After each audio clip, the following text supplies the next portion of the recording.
빠른 속도로 진행을 하도록 하겠습니다. 자, 그러면 보겠습니다. 인간의 예속 그리고 감정의 힘.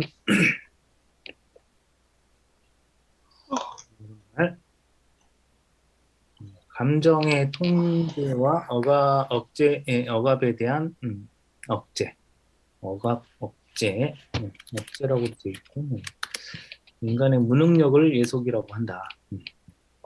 그 감정을 통제하지 못하고 감정에 지배당하는 것을 예속이라고 합니다. 이걸 노예 상태라고 합니다.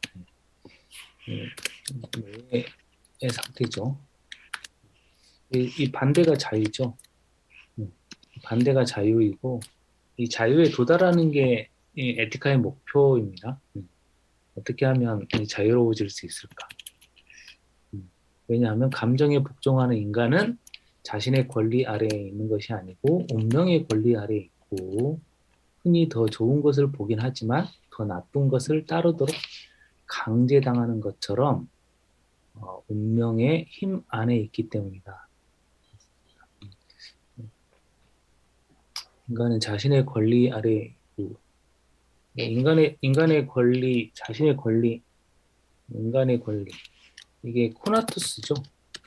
그죠? 내가 갖고 있는 권리는 나의 실존을 잘 유지해야 되는 것이죠. 이것이 나의 권리인데, 코나투스를 잘 보존하는 게 나의 권리인데, 이 코나투스를 잘 보존하는 게 아니고, 운명 안에 있기 때문에 그 운명 안에 휘둘려서 제대로 나를 보존할 수 없게 된다는 뜻입니다. 좋은 것을 분명히 알고 있지만, 나도 모르게 혹은 알고 있음에도 불구하고 어쩔 수 없이 더 나쁜 것을 따르게 되는 어떤 운명에 처한다는 것이죠. 나는 여기에서 이거 아니고 여기에서 이 원인을 증명하고 더욱이 왜 이렇게 되는지, 왜 우리는 운명의 권리 아래 있는지 증명하고 나는 왜 내 뜻대로 살 수 없는가 이것을 증명하고 더욱이 감정이 어떤 선이나 악을 가지고 있는지 증명하겠다. 감정이 가지는 선과 악에 대해서 증명해 보겠다. 그러나 시작하기 전에 먼저 완전성과 불완전성 그리고 선, 악에 대해서 설명해 보겠다. 완전성과 불완전성이라는 개념 그리고 선과 악이라는 개념에 대해서 지금 정의를 내리겠습니다. 먼저 완전성.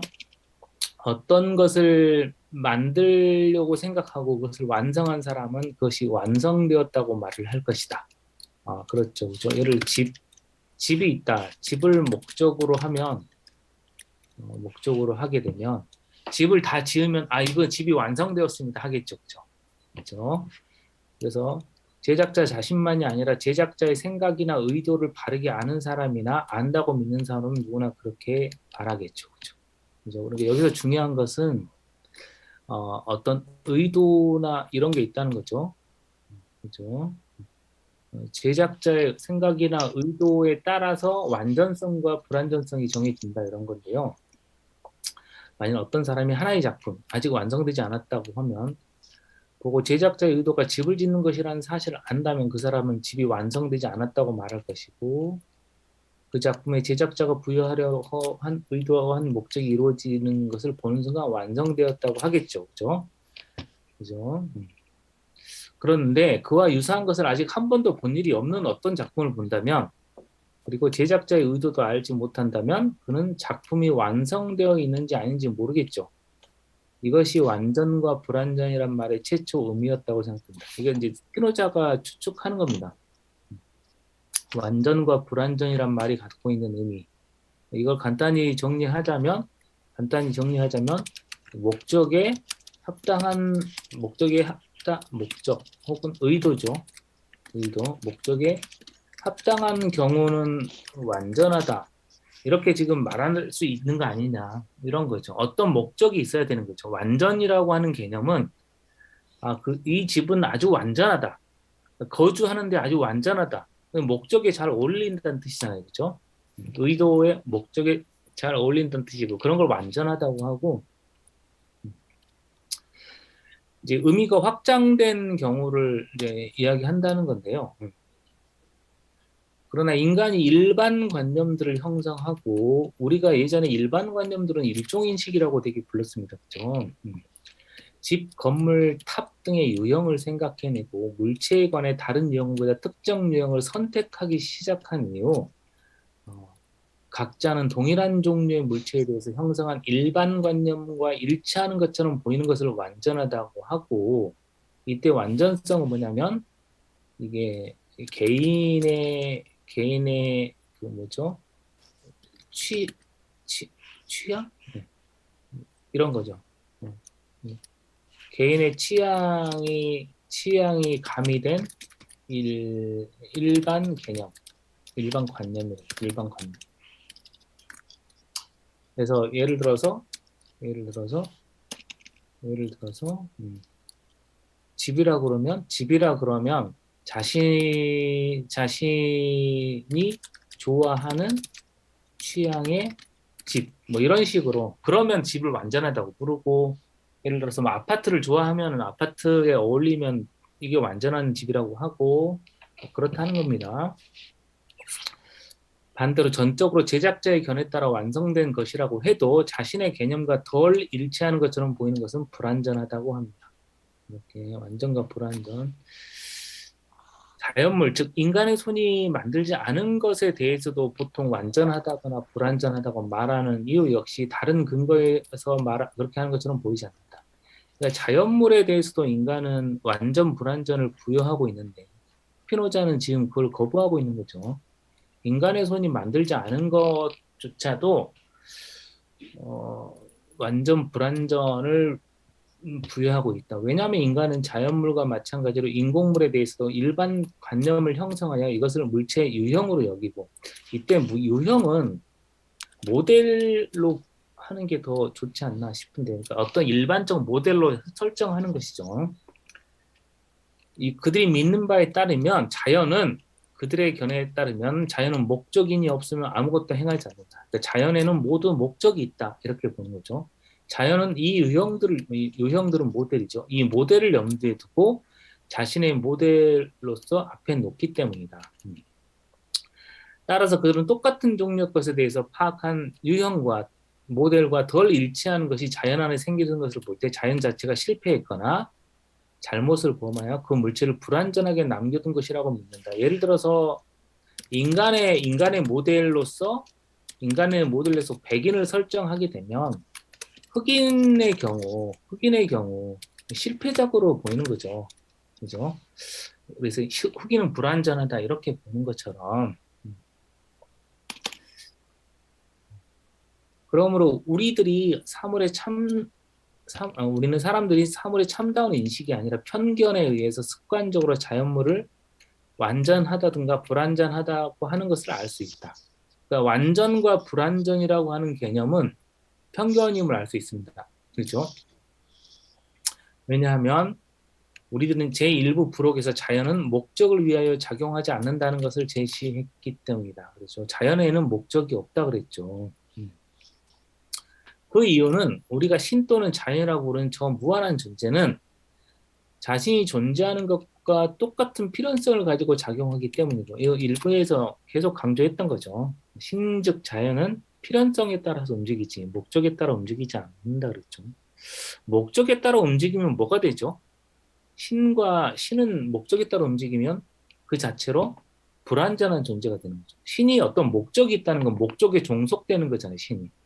신은 종속될 게 없는 건데, 그죠? 그래서 신은 작동 방식이 필연성이 있죠. 본성의 필연성. 그러므로 신이나 자연이 왜 작용하고 존재하는지 그 이유나 원인은 동일합니다. 왜 작용하는지, 그 다음 왜 존재하는지, 그건 동일한 것이 존재 이유가 작용 이유예요. 그죠? 신은. 그러니까 존재에 특별한 목적이 있지 않으니까 왜 작용하고 생략된 건 왜 존재하는지 그 이유나 원인은 동일합니다. 그러니까 존재와 이 말은 무슨 말이냐면 존재 원인과 작용 원인은 동일하다 이런 뜻이에요. 지금 이 말은. 따라서 신이 어떤 목적을 위해서도 존재하지 않는 것처럼 어떤 목적인을 위해서도 작용하지 않습니다. 신은 존재에서와 마찬가지로 작용에서도 아무런 원리나 목적을 갖지 않습니다. 일부에서 다룬 내용이고요. 그러나 목적인이라고 일컬어지는 원인은 무엇이냐? 목적인은 무엇이냐? 그것은 인간의 충동이라는 거예요. 인간의 충동. 그죠? 인간이 다른 말로 하면 좀 더 우리에게 어울리는 말로 하면 욕망 같은 것이죠. 인간의 욕망이 어떤 사물의 제1 원리로 여겨지는 한에서 인간의 충동이다. 이런 것이 목적은 곧 그러니까 자연의 목적, 자연의 목적은 곧 뭐죠? 인간의 욕망이겠죠, 그죠? 나무는 왜 자라는 거지? 나무는 저 많은 나무는 왜 있는 거지? 우리가 편하게 숨쉬기 위해서겠죠. 뭐 그런 것처럼. 가령 거주하는 것이 가옥의 목적이라고 말할 때 그것은 인간이 옥내 생활의 쾌적함을 표상하는 것에서 가옥을 건축하려는 충동을 가지고 있다. 이것 말고 어떤 것으로도 우리는 이해하지 않는다. 가옥의 목적은 쾌적한 삶이다 이런 것이에요. 그러므로 거주한다는 것이 목적인으로 간주되는 한 그것은 이러한 특정한 충동에 지르지 않고 이 충동은 실제로 작용이다. 이것은 제1원인으로 여겨진다.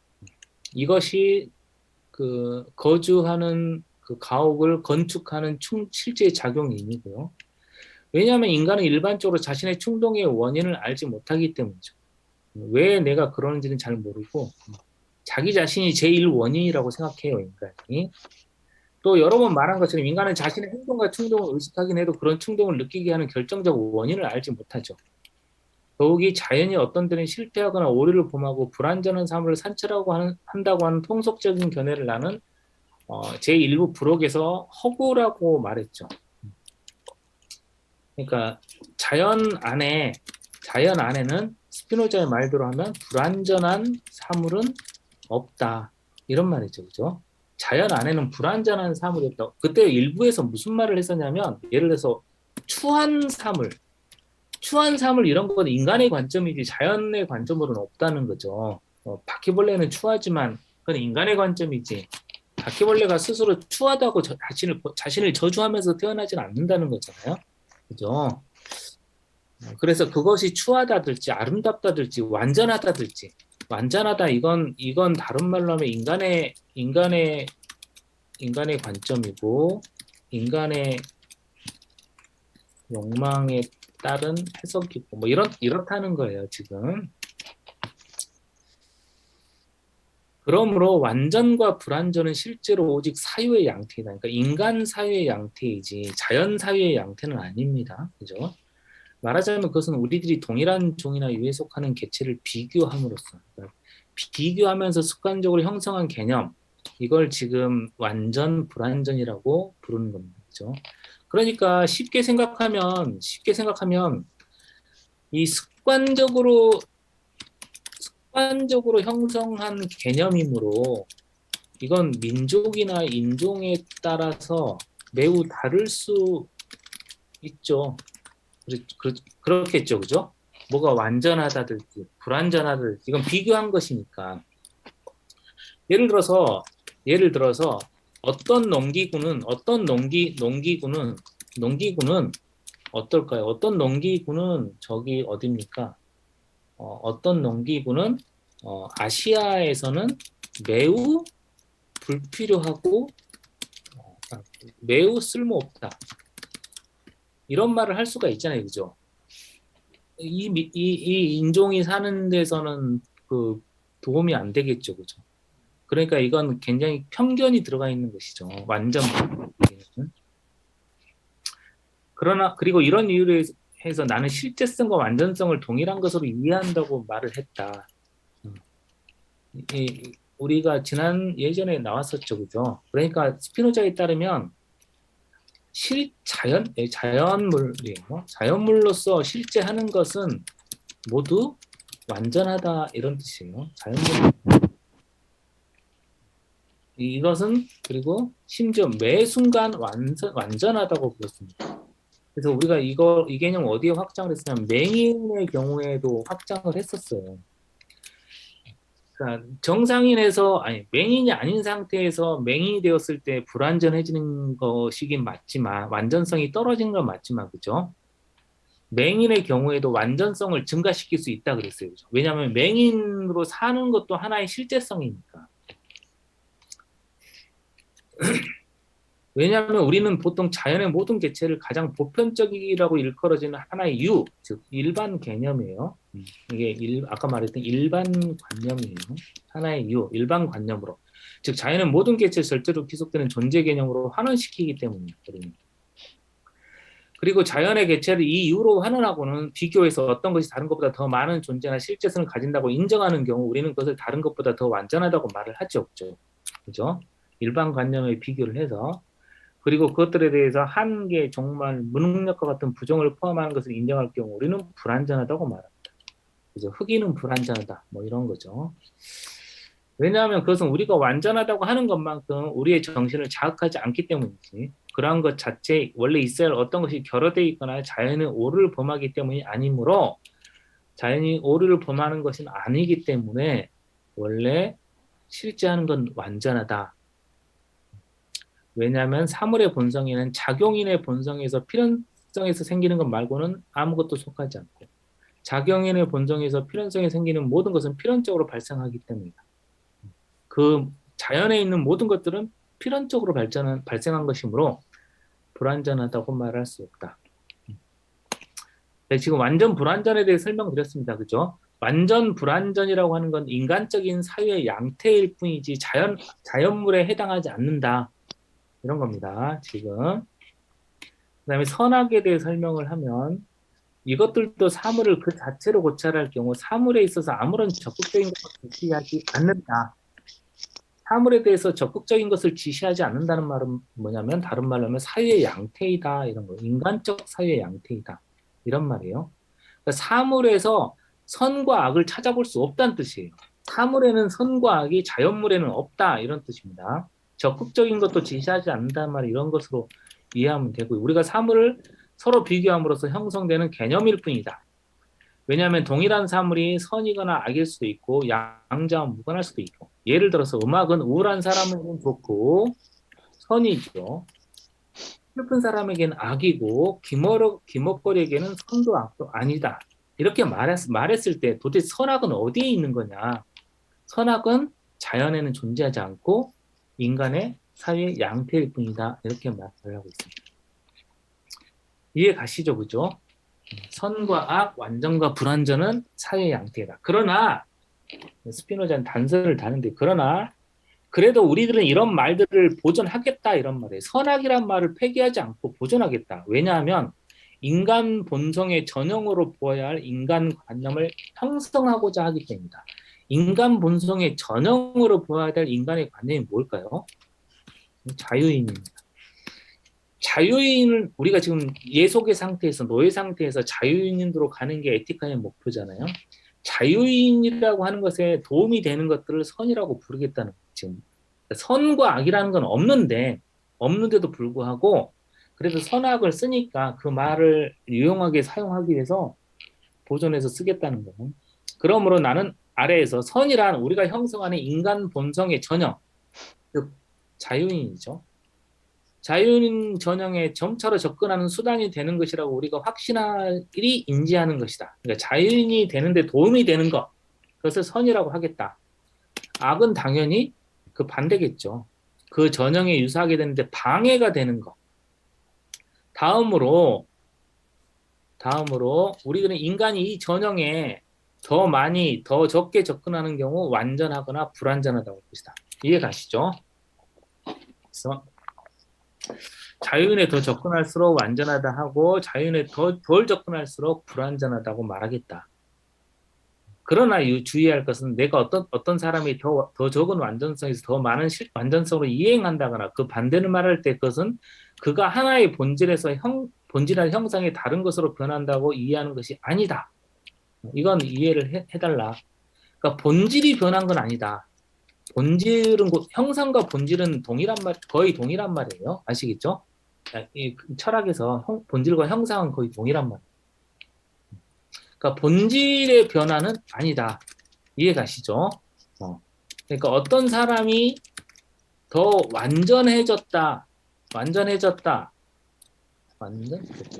이것은 인간의 본질이 변한 것은 아니고 노예의 형상에서 자유인의 형상에 가까워졌다. 이런 뜻이에요. 아시겠죠? 그렇다고 본질이 변한 건 아닌데 이렇게 형상에서 변화가 있을 수는 있다. 뭐 이건 원래 알고 있었던 것인데요. 우리가 완전성이 증가한다고 해서 인간이 아니 다른 존재가 되는 건 아니잖아요. 그렇죠? 인간은 같은 인간인데 조금 더 선에 가까운 존재 뭐 이렇게 되는 거죠. 왜냐하면 가령 말이 사람으로 변한다면 그것은 말이 곤충으로 변하는 것처럼 말이 아니겠죠. 말이 곤충으로 변해버리면 말이 아닐 테니까 말이라는 종류가 아예 변하는 건 아니다. 그래서 이해하는 방식은 어떤 사람의 본성이 활동 능력으로 이해되는 한에서 그의 활동 능력이 증대하거나 감소되는 것으로 나는 이해한다. 그리고 마지막으로 이미 말한 것처럼 완전성을 실제성으로 이해한다. 원래 완전성을 실제성으로 이해하니까 스피노자는 더 어떤 사람은 더 완전해졌다, 덜 완전해졌다, 불완전하다 이렇게 말할 수 없는데 이건 아시죠, 그죠? 완전성과 실제성이 일치하니까. 즉 각각의 사물이 특정한 방식으로 존재하고 작용하느나 완전성은 그 사물의 본질이다.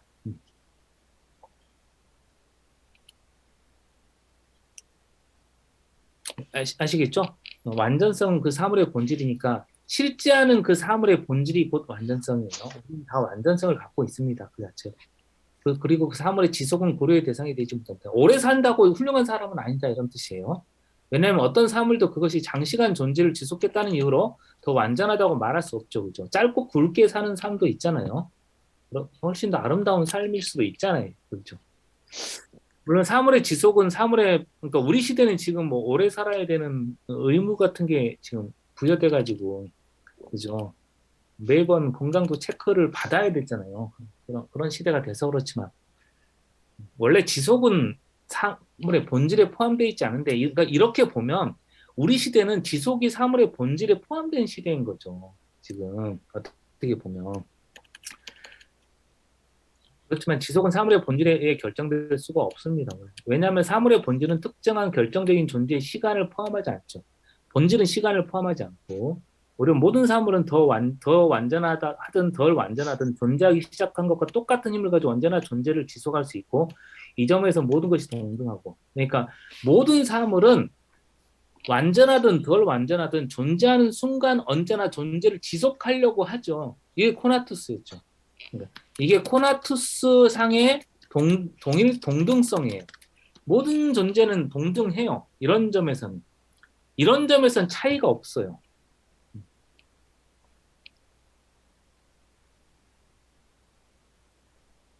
그래서 더 완전하다거나 덜 완전하다고 할 수가 없어요. 그죠? 이런 쪽으로 완전할 수 없고. 자, 여기까지가 머릿말인데요. 지금 이제 그 예속이 무엇인지 세 가지가 나와 있습니다. 예속이 무엇인지.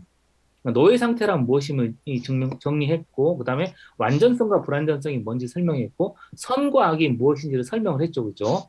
이 세 가지가 머릿속에 다 들어오셨죠? 자, 이제 우리는 이제 스피노자가 말하는 선악에 대해서 이야기를 알게 되었습니다.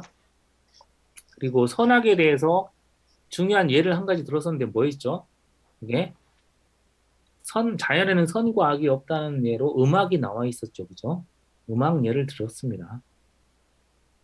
스피노자가 음악 예를 들 줄이야 깜짝 놀라지 않았습니까? 음악 예 같은 건 안 나올 것 같은데 음악 예 같은 게 나오겠죠. 정의 선은 우리에게 유익한 것이라고 확실하게 알고 있는 것. 우리에게 선한 것을 우리가 선한 것을 소유하는데 방해되는 것은 악. 알고 있는 것이고 세 번째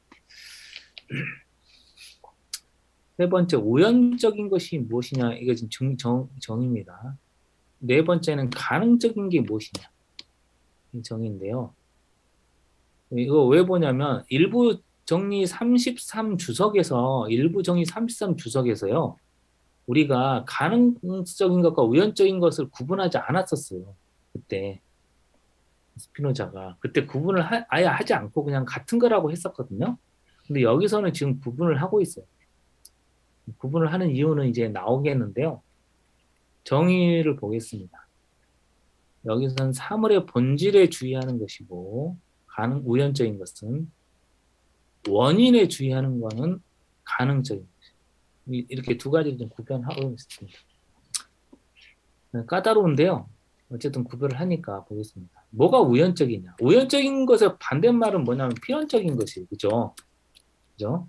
자연과 신은 필연적으로 움직이잖아요. 그죠? 그 우연적이라는 건 뭐냐? 본질에 주의하는 거. 본질. 그러니까 사물의 존재를 필연적으로 정립하거나 배제하는 어떤 것도 발견하지 않는 한 나는 사물을 우연적이라고 말한다. 그런데 이 문장은 제가 아무리 봐도 이해가 안 돼요. 사물의 존재를 필연적으로 정립하는 것이 뭐죠?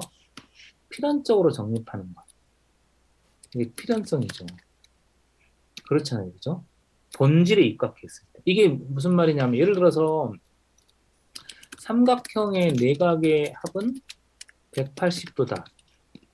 삼각형은 곧 삼각형과 그러니까 내각의 합의 180도다. 이거 두 가지는 필연적으로 연결되는 거죠. 그죠? 그렇지 않습니까? 그죠? 이 두 가지가 분리될 수는 없잖아요. 삼각형이 만들어지는 순간 내각의 합은 180도여야 되잖아요. 그죠? 그런데 예를 들어 이런 경우는 어떨까요? 네모난 삼각형. 이건 안 되잖아요. 그죠? 이거 왜 안 되죠? 이게 여기에는 뭐가 있냐면 아예 정의사 이건 모순이 있잖아요. 그죠? 아예. 그러니까 이건 뭐냐면 사물의 존재를 필연적으로 배제하는 경우죠. 이해 가십니까? 그죠? 그러니까 다른 말로 하면 우연적인 것은 뭐냐면 사물의 존재를 필연적으로 배제하는 것을 발견하지 않은 것. 이렇게 정의를 하면 좋을 것 같습니다. 우연적인 것이란 뭐냐면 그러니까 이것은 우연적으로 뭐가 발생했다. 우연적으로. 그건 뭘까요? 그러니까 이게 모순이라는 걸 내가 발견을 못한 거예요. 예를 들어서 어, 영생하는 인간 이런 건 어떨까? 영생하는 인간은 내가 영생하는 인간이라는 존재를 필연적으로 정립하지 않는 배제하는 어떤 것을 내가 아직 발견하지 못하니까 그런 인간이 우주 어딘가에서 발견될 수 있어. 이렇게 말하면 우연적인 거예요. 이해 가십니까? 그런데 우리는 이게 필연적으로 배제한다는 걸 알죠. 왜냐하면 영원성은 신에게 해당되는 거라는 걸 알고 있으니까. 그죠? 그리고 가능적인 건 뭐냐면 원인에 주의하는 건데 그 원인이 사물을 산출하도록 결정되어 있는지 여부를 우리가 모르는 경우. 그러니까 이것은 뭐냐면 그러니까 원인과 결과 사이에 무지가 개입되어 있는 경우죠. 그러면 가능해 이렇게 말하는 겁니다. 그러니까는 우연적인 것은 사물의 본질과 관련된 것이고 가능적인 것은 사물의 원인 결과와 관련된 것인데 예를 들어서 이런 경우에요. 예를 들어서 지진이 났어요. 지진이 났는데 해일이 일어날까 말까 해일이 일어날 수도 있고 안 일어날 수도 있어. 그러니까 해일의 가능성이 있어. 이렇게 말할 때 아시겠죠? 그 원인은 있는데 그게 결과랑 연결될지 아직 모를 때는 가능적이라고 부르겠다. 스피노자는 이렇게 말합니다. 이렇게 굳이 구별하는 이유가 그러니까 우연적인 것과 가능적인 걸 왜 이렇게 굳이 구별을 하냐. 나중에 뭐 그런 이유가 있습니다. 철학은 원래 좀 꼼꼼한 거라. 예. 자, 다섯 번째. 나는 인간을 서로 다른 방향으로 이끄는 것을 반대되는 감정이라고 합니다. 그러니까 대립하는 감정. 반대되는 감정이 뭐냐? 사람을 반대 방향으로 이끄는 반대 방향으로 이끄는 감정. 서로 대립하게 하는 것. 사랑의 종류인 미식이나 탐욕 같은 것도 어, 어, 이렇게 사람을 반대로 이끈다 이런 것이에요. 어떤 욕망에 대한 것도 탐욕도 사람들을 대립하게 하는 것이에요. 뭔가를 사랑하는 것이지만 탐욕도 예를 들어 돈에 대한 사랑이 탐욕 아닙니까? 그죠? 돈에 대한 사랑은 우리를 어떻게 하죠? 우리를 적대하게 하죠. 알겠습니까? 그렇지 않습니까? 서로 돈을 갖기 위해서 싸우지 않습니까? 그죠? 여섯 번째, 과거, 현재, 미래의 것에 관한 감정을 내가 무엇으로 이해할 것인지 난 다 설명했다. 그래서 그때 희망이 무엇이고 공포가 무엇이고 안도, 절망, 환희, 낙담에 대해서 이야기를 했었습니다. 우리가. 여기서 주의할 점은 다음과 같다. 우리는 공간적 거리를 시간적 거리와 마찬가지로 특정한 한계까지만 명백하게 표상할 수 있다.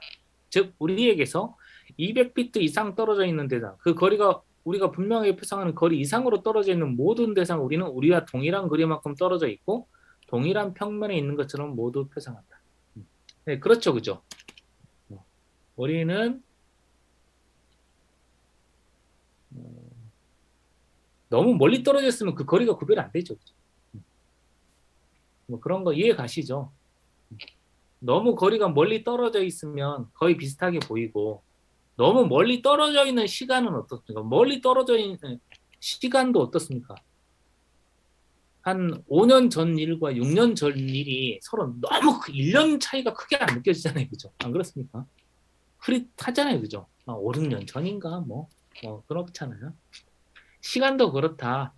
시간도 너무 멀리 떨어져 있으면 하나의 시점에 귀착되고 이렇다는 거예요. 비슷하게 느껴진다. 이건 뭐 당연한 것이고. 7. 우리들로 하여금 어떤 것을 하게끔 하는 목적을 충동으로 이해하겠다. 무엇을 하도록 하는 것. 그런 목적을 나는 충동이라고 한다. 그 다음에 7번째. 이게 스피노자의 고유의 정의인데 덕과 능력을 나는 동일한 것으로 덕을 도덕적인 것이죠. 가장 가치로운 윤리적 최고의 윤리적 가치를 덕이라고 하는데요. 버추라고 하잖아요. 볼추. 발음이 엉망이군요. 이 윤리적 가치가 있는데 이걸 능력으로 스피노자는 산정을 하는데 이게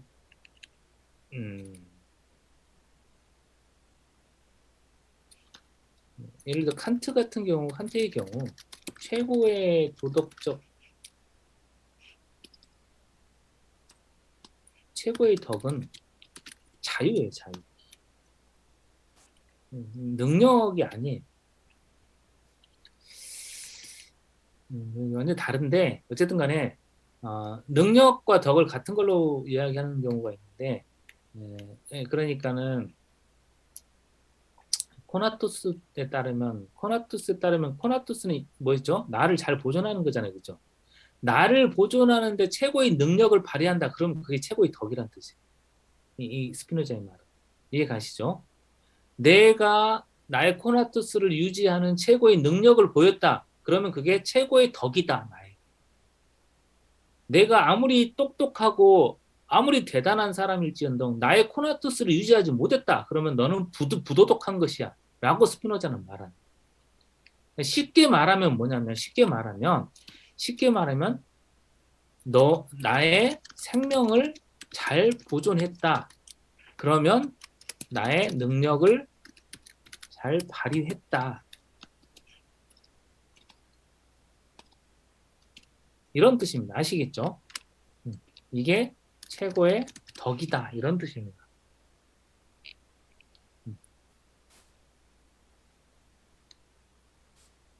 잘 살고 오래 살고 볼 일이다. 뭐 이런 통속적으로 말씀드리면 그렇게 되는 것입니다. 덕을 이렇게 정의하는 이유는 인간의 본질을 코나투스로 설정해놨기 때문에 코나투스로 스피노자는 이해 가시죠? 이걸 나의 본질로 설정. 그런데 예를 들어서 이런 거 코나투스를 인정하지 않는 분들도 여기 계실 거예요. 그러니까 아니 뭐야 나라의 존재를 유지하는 게 뭐가 그렇게 중요해? 어? 여러분들 중에 그런 분들도 있을 거 아닙니까? 나의 존재를 유지하는 게 뭐가 중요하니? 대의명분을 위해서 내가 사는 게 중요하지. 저기 인간의 자유가 희생되고 있는데, 응? 자유를 위해서 내 한 몸을 바치는 게 중요하지. 근근히 살아가야겠어? 이렇게 생각할 수도 있잖아요. 그렇죠? 각각 살아가는 방법에 따라 윤리가 다르게 나오는데 스피노자는 코나투스에 기반한 윤리임을 알 수 있습니다. 공리, 자연 안에는 더 힘있고 더 강한 다른 것에 의해 극복되지 않는 어떤 사물도 주어지지 않는다. 그러니까 다시 더 읽으면 더 힘있고 더 강한 다른 것에 의해 극복되지 않는 어떤 사물도 주어지지 않는다. 이게 되게 특이한 정의인데 자연 안에는 모든 것을 능가한다. 이런 뜻이에요. 되게 재밌죠. 그러니까 자연 속에서 제일 강한 존재가 누구냐? 인간이 제일 강하냐? 근데 인간은 코로나에 너무 약하잖아요. 코로나19에 너무 약하잖아요. 근데 코로나19도 예를 들어서 알코올에 너무 약하잖아요. 그죠? 알코올은 불에 너무 약하잖아요. 그죠? 뭐 이런 것처럼 불은 또 뭐 당연히 소방관에게 너무 약하죠. 뭐 이런 것처럼 이런 것처럼 자연 안에는 아무리 강한 존재도 그것보다 더 강한 존재가 있다. 이런 뜻입니다.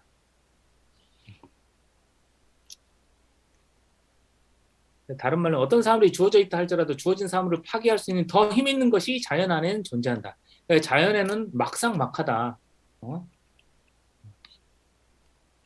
자, 여기까지가 지금 이제 출발점이고요. 워밍업이 되셨나요? 이제 정리로 들어갑니다. 정리 1. 그릇된 관념이 소유하는 어떤 적극적인 것도 참된 것이 참인 안에서 참된 것을 현존에서 제거되지 않는다.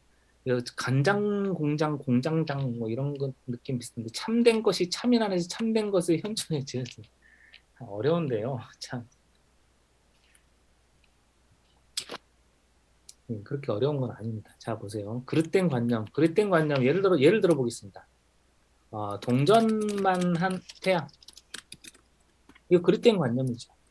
태양은 동전이야. 이거 그릇된 관념이죠. 이것이 소유하는 어떤 적극적인 것. 이 적극적인 게 뭐죠? 태양은 동전만 하다. 이 적극적인 것이죠. 그죠? 이게 왜 적극적인 것이죠? 이게 왜 거짓이 아니죠?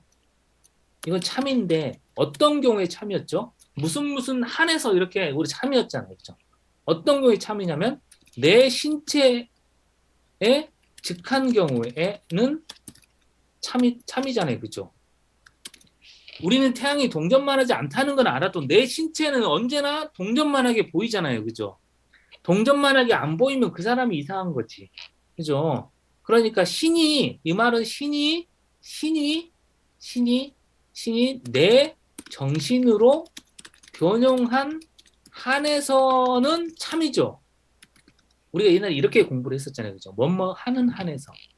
그러니까 신은 결국 나로 변했을 때 나로 변한 이 자체로는 참이잖아요. 그러니까 이 말은 무슨 말일까요? 동전만 한 태양은 신 안에서 참이다 이런 뜻이에요. 그죠? 신이 참을 보장해 주는 거잖아요.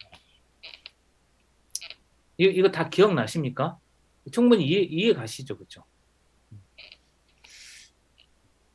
그래서 다시 읽으면 그릇된 관념이 소유하는 어떤 적극적인 것도 참된 것이 참인 안에서 참된 것이 참인 안에서 참된 것을 현존에 적어지지 않는다. 이게 무슨 말이냐면 태양은 매우 커. 이것에 의해서 절대 제거되지 않아요. 태양이 매우 크다는 걸 알아도 태양은 매우 크다는 것은 참이죠. 이해 가시죠, 그죠? 이건 참된 진리인데 이것을 내가 알아도 태양이 동전말하는 건 절대 제거되지 않는다. 이해 가시죠? 이해 가십니까? 간단히 정리해 보면 표상은 참에 의해 제거되지 않는다. 이게 되게 중요하다는 거죠. 그러니까 이게 진리의 무능력이에요. 어떻게 보면 진리의 무능력. 진리는 우리 신체의 표상 자체를 제거할 수 없다는 거예요. 그러니까 우리가 신체를 경유하는 정신 혹은 관념, 이게 스피노자의 특징이에요. 우리가 어떤 관념을 가질 때는 늘 우리 신체를 통과해야 된다는 거예요. 이 신체를 통과하지 않고는 안 되는 거예요. 그러니까 데카르트처럼 생각하는 코기토 이런 걸로는 문제를 해결할 수 없다는 거예요. 근데 생각만으로 그래 태양은 크지. 그런데 태양은 우리에게 늘 동전만한 걸 어떻게 하겠습니까? 그러니까 우리 신체에서 나타나는 이 참된 것, 이 적극적인 걸 해결하지 않고는 그 진리를 안다는 것 자체가 무의미한 것이. 이해 가시죠? 그죠? 다시 이 문장을 읽어보면 그릇된 관념이 소유하는 어떤 적극적인 것도 참된 것이 참인 안에서 참된 것의 현존에 의해 제거되지 않는다.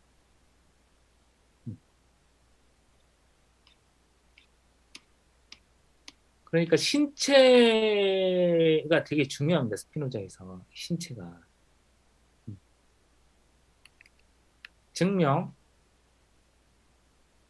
증명을 보도록 하겠습니다.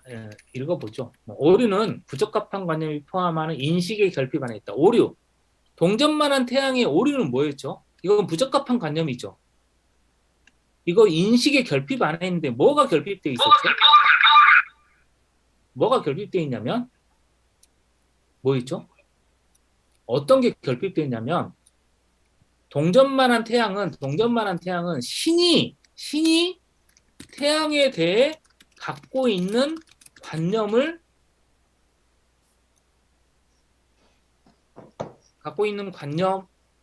결핍되어 있죠. 이해 가십니까? 동전만한 태양이라고 하는 것은 내 신체가 갖고 있는 관념인데 신이 갖고 있는 관념은 아니잖아요. 이해 가시죠? 신이 태양에 대해 생각하는 그 관념은 아니잖아요. 내가 생각하는 관념이긴데 그래서 인식의 결핍이지만 적극적인 것이에요.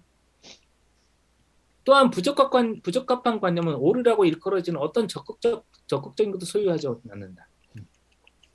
그러니까는 이건 무슨 말이냐? 부적합한 관념은 아까 동전만한 태양이잖아요. 그죠? 동전만한 태양은 예를 들어서 실제로 태양은 동전만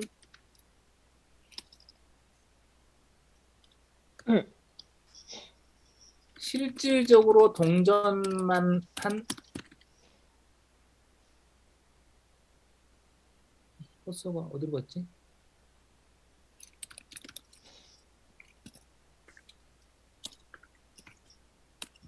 이거 이해 가십니까? 우리가 동전만한 태양으로 보인다고 해서 실질적으로 동전만한 태양 자체를 지시하는 건 아니죠. 그런 태양이 있는 건 아니잖아요. 그죠? 그러니까 이게 무슨 말이냐면 그런 오류라고 일컬어지는 어떤 적극적인 것도 소유하지 않아요. 동전만한 태양 자체를 소유하는 건 아니에요. 그죠? 반대로 이 관념은 신에 관계되는 데 있어서 참이라고 아까 이야기했죠. 신에 관계되는 한에서 우리 정신으로 변형되는 한에서 참이고 따라서 만일 그릇된 관념이 지는 적극적인 것이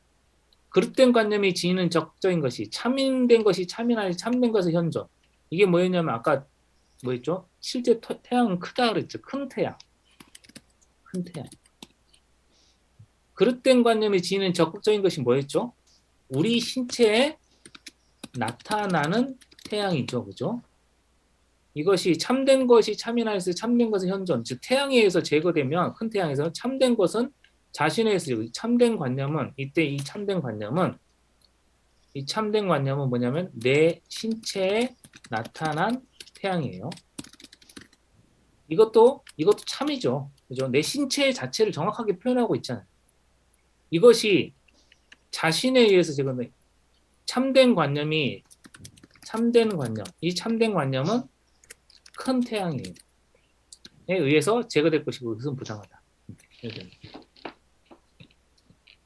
증명은 되게 복잡했는데요.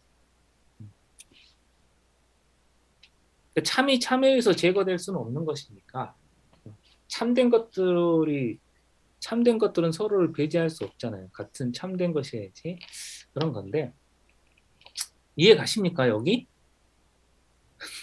지금 안 가십니까? 아니, 이럴 수가.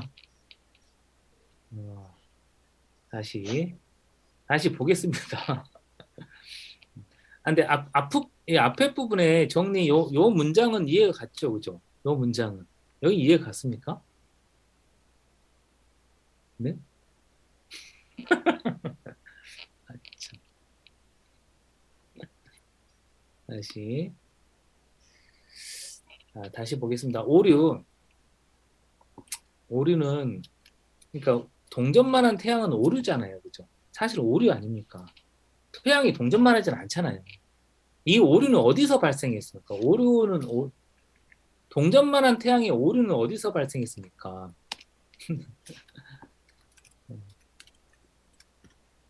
네, 오류는, 자, 내가 있고, 그죠? 내가 있고, 신이 있잖아요. 아니, 태양이 있고, 또 누가 있습니까? 이 세계에 신이 있다고 해보면,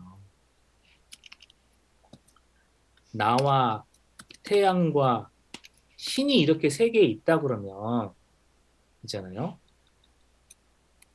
그러면 내가 만나는 태양이 뭡니까? 내가 만나는 태양은 동전만한 태양이죠. 그죠? 이게 복잡하니까 동전 태양이라고 할까요? 동전 태양이라 하고 신도 태양을 만날 거 아닙니까? 그죠? 이건 실제 크기의 실제 태양이라고 해보겠습니다. 동전 태양과 실제 태양으로 해보겠습니다. 이건 신이 만나고 있겠지. 신의 신체에 비친 태양이지 않겠습니까? 그죠? 이해 가십니까? 그런데 그러니까 내가 갖고 있는 관념은 이건데, 내가 갖고 있는 건 동전 태양인데, 이 동전 태양은 실제 태양, 즉 신이 갖고 있는 태양을 포함하지 못하잖아요. 그죠? 그래서 이건 오류예요. 그죠? 오류. 그건 오류입니다. 이 오류는 부적합한 관념이 포함하는 인식의 결핍이에요.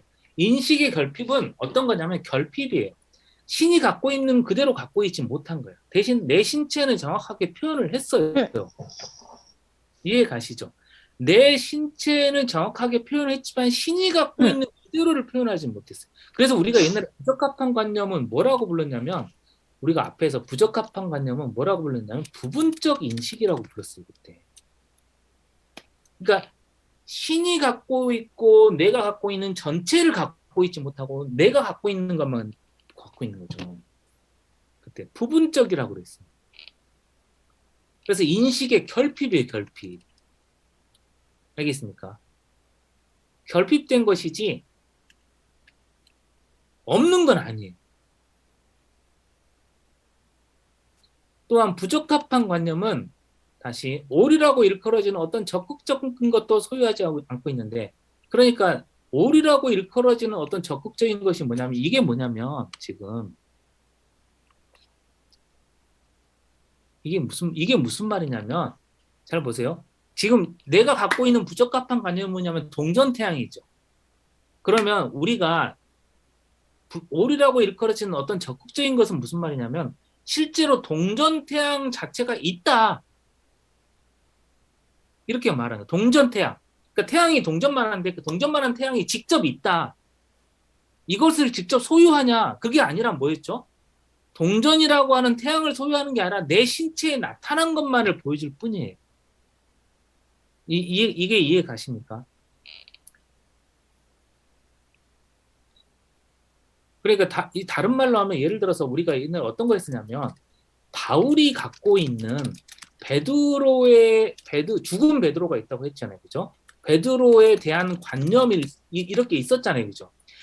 이 말을 오리라고 일컬어지는 어떤 적극적인 것도 소유하지 않는다. 이 문장에 적용을 하면 바울이 예를 들어서 베드로에 대한 관념을 갖고 있어요. 이 관념은 베드로가 지금 죽어 있는데 베드로에 대한 관념이 있다고 해서 이것이 베드로의 살아있음을 보여주진 않죠. 이해 가시죠? 그러니까 어떤 적극적인 것이란 무슨 말이냐면 내가 갖고 있는 관념에 해당하는 실제 사물이에요. 실질적인 사물, 포지티브한 사물. 그러니까 내가 바울이 베드로를 생각한다고 해서 베드로가 살아나는 건 아니잖아요. 그죠? 그런 뜻이에요. 그런 걸 소유하지 않는다는 거예요. 이해 가시죠? 그런데 반대로 이 관념은 신에 관계되는 한에서 참이다라는 건 무슨 말이냐면, 그러니까 이건 무슨 말이냐면 내 신체에 나타나는 표상이라는 점에서는 거짓이 아니다, 이런 뜻이에요. 내 신체는 늘 동전만하게 보이니까 이 말로는 거짓이 아니다, 참이다. 이해 가시죠? 그렇다고 해서 저 바깥에 동전만한 태양이 있다는 건 아니에요. 여기까지 이해 가십니까? 그러니까 우리가 옛날에 어떻게 했었냐면 부적합한 관념도 어떤 측면에서, 즉 내 신체의 직관 관점에서는 참이다라고 우리가 옛날에 이야기했었어요. 그러니까 바울이 베드로가 죽었다고 해도 내 신체에는 베드로가 살아있기 때문에 바울은 베드로가 살아있다고 계속 믿을 수가 있는 거예요. 내 신체에는 참이니까. 우리 풀떼기 선생님 지금 졸리신다. 지금 쉬어야 될 타이밍인데 지금 이것 때문에 걸려가지고 지금 잠깐만, 이거 잠깐 다음 문장까지 보면 끝나니까. 자, 보겠습니다. 여기까지 이해가 가셨을까요? 그러니까 네. 그러니까 지금 무슨 말이냐면 부적합한 관념은 내 신체에 대해서는 참이고, 아시겠습니까? 저 바깥에 다른 대상, 그게 태양이든 베드로든 다른 대상에 대해서는 거짓이죠. 알겠습니까? 거짓이죠. 그러니까 참인 측면이 있는 거예요. 부적합한 관념도. 표상 자체는 참인 측면이 있는 거예요. 그래서 그런 말이 뭐냐면, 그래서 참된 것이 참인 한에서 참된 것의 현존에 의해서 제거되지 않는다는 거예요. 그릇된 관념이 가지는 적극적인 것은 뭐냐면, 그것은 내 신체에 대해서는 참이라는 거예요. 이건 절대 제거될 수가 없는 거예요. 이해 가십니까?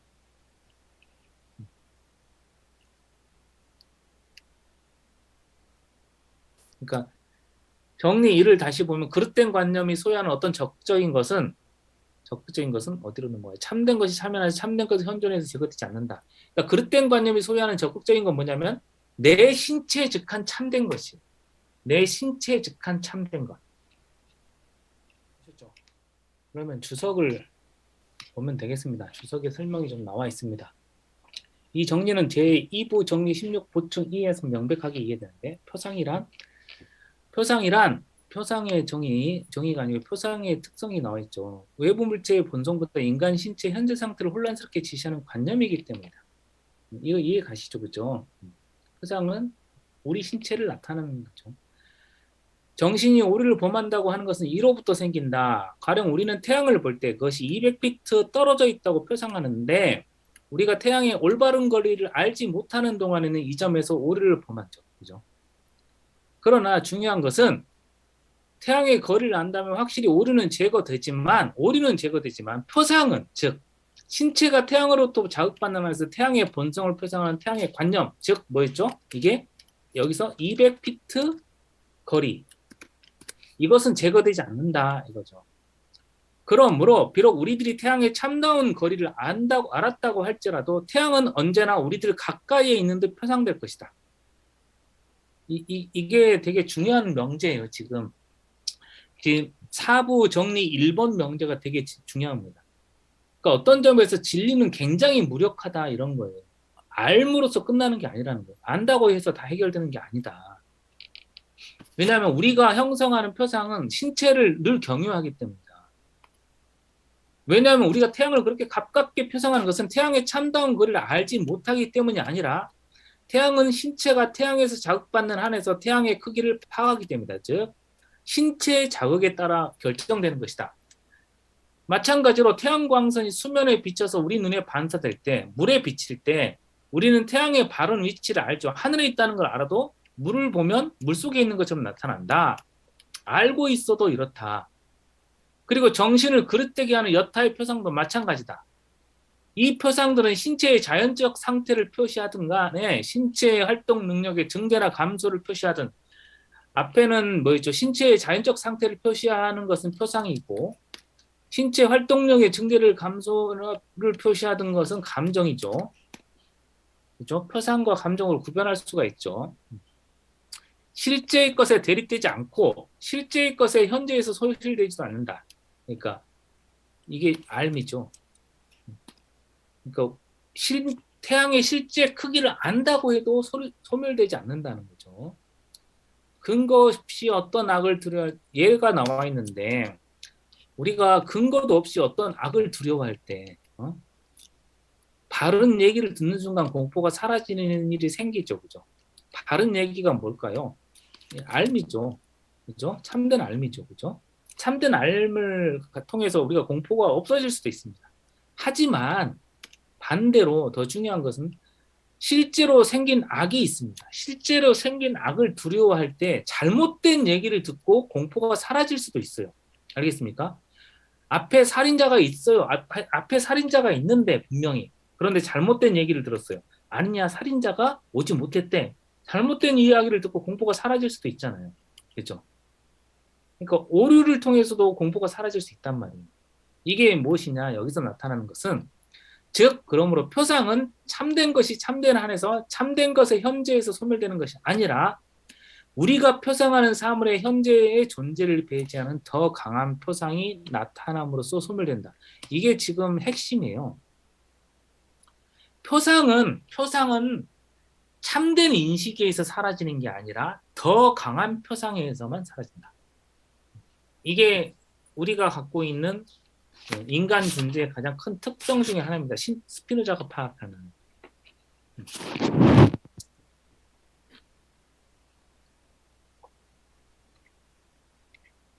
이게 뭐냐면 신체를 경유하는 우리 삶의 특성으로 인해서 발생하는 것이죠. 이게 우리는 신체를 경유하면서 알아가는 것이죠.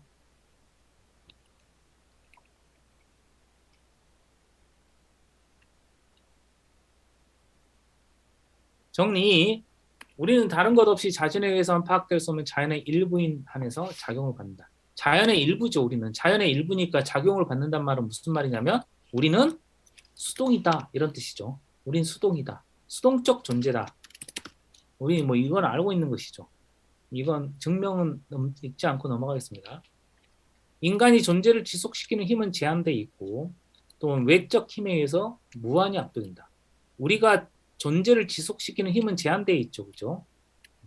또 외적 원인의 힘에 의해서 무한히 압도되는데 사부 공리가 뭐였냐면 이거였습니다. 다시 앞으로 돌아가면 공리가 자연 안에는 더 힘이 있고 강한 것이 엄청나게 많다는 거죠. 그죠? 자, 정리 2에 따르면 우리는 자연의 일부였죠. 우리는 자연의 일부입니다. 그죠? 정리에 따르면 자연의 일부니까 우리에게는 뭐가 있을까요?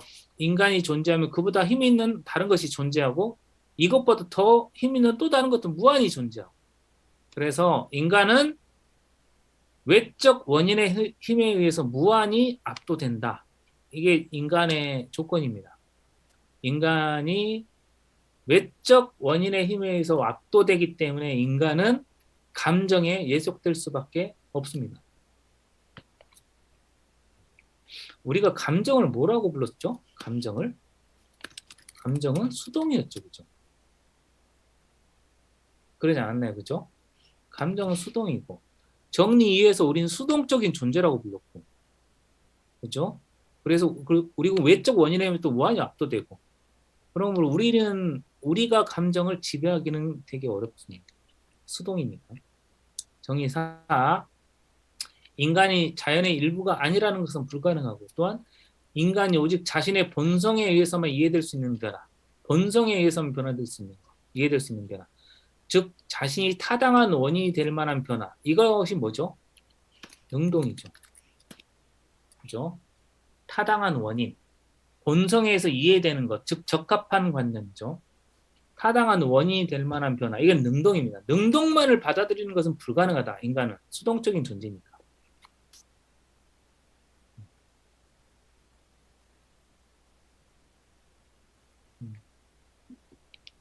인간의 능력은 간단히 하면 인간의 능력은 신이나 자연의 본질의 일부다. 이렇게 하면 되겠죠. 그죠? 그러니까 능동으로만 살 수는 없죠. 일부니까.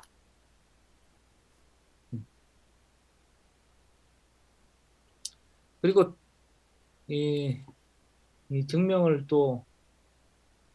들어가면 복잡해지는 건 아시죠? 뭐, 제발 증명을 안 했으면 좋겠는데 증명을 꼭 한단 말이죠. 이건 읽어보도록 하겠습니다. 만약 인간이 오직 자신의 본성에 의해서만 변화를 받아들이는 것이 가능하다면, 내 본성에 따라 살 수 있다면, 우리는 그럴 수가 없죠. 왜냐하면 양태니까 내 뜻대로 살 수가 없잖아요. 인간은 멸망할 수 없겠죠. 당연히 필연적으로 언제나 존재하겠죠. 그리고 이것은 그 능력이 유한한 원인 아니면 무한한 원인에 생겨야 되겠죠. 이렇게 살 수 있으려면 유한한 원인 아니면 무한한 원인에 생길 텐데, 즉 이것은 외부 원인에서 생길 수 있는 여타의 변화를 자신에게서 제거하는 힘을 가지게 될 인간의 능력에만 의존하거나, 이게 바로 앞에서 좀 전에 여기 말했던 유한한 원인. 두 번째 무한한 원인. 이게 두 번째죠.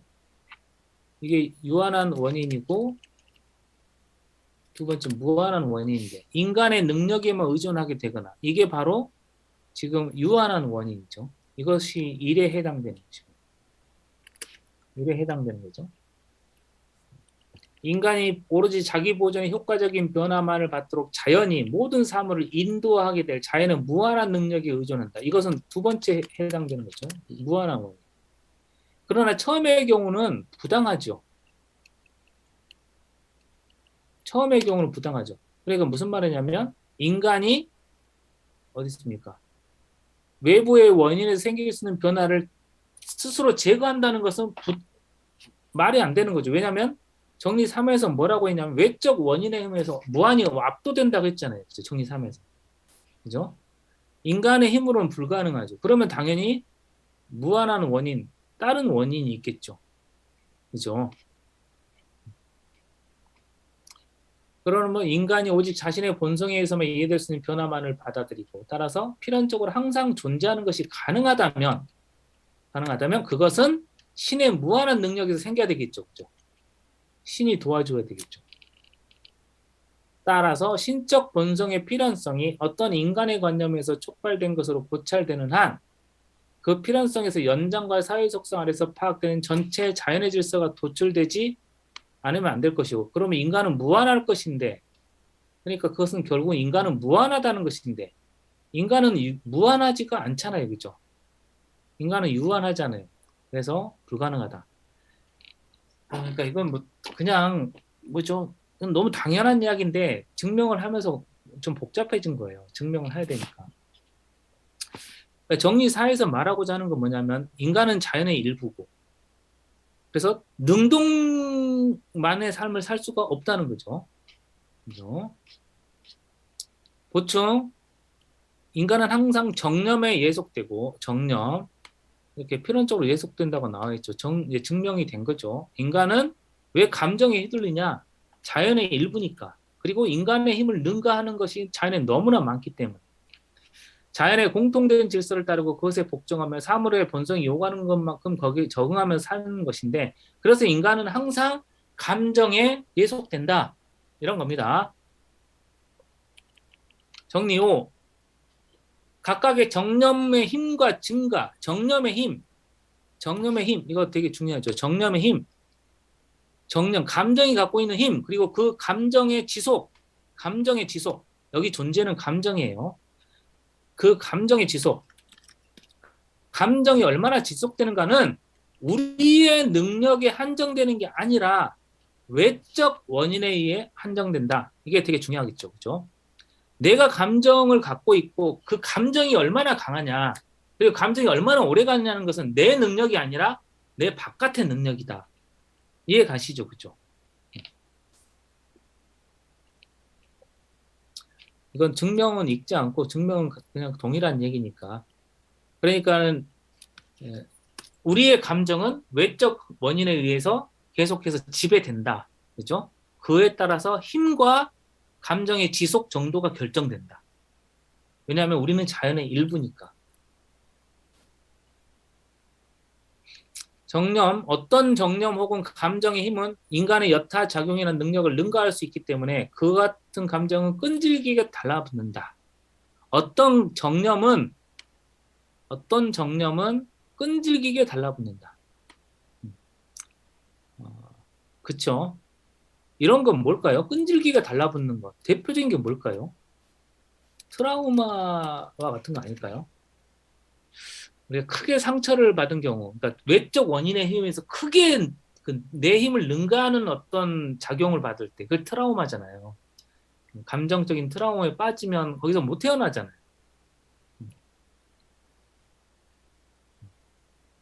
끈질기게 달라붙고,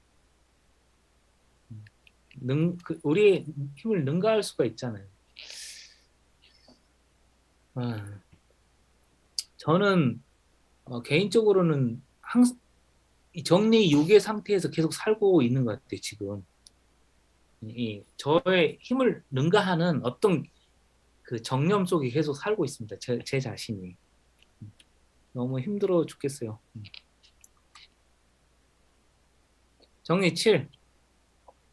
감정은 그것과 반대되는 감정, 즉 억제돼야 할 감정보다 더 강한 감정에 의하지 않고는 억제될 수 없다. 이게 지금 중요한 명제입니다. 감정을 제어하는 것은 인식이 아니고 더 큰 감정이다.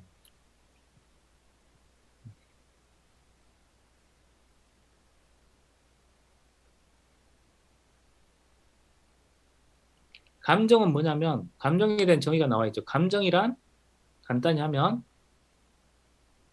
자신의 신체에 대한 이 긍정한 관념이다 이렇게 되어 있습니다. 내가 감정을 갖는다는 것은 내 신체가 증가하면 뭐죠? 신체 완전성이 증가하는 관념은 기쁨이죠. 완전성이 감소하는 관념은 슬픔이잖아요. 그게 감정이에요, 감정. 그런데 그 외적 원인에 의해서 작용받는 거잖아요, 그죠?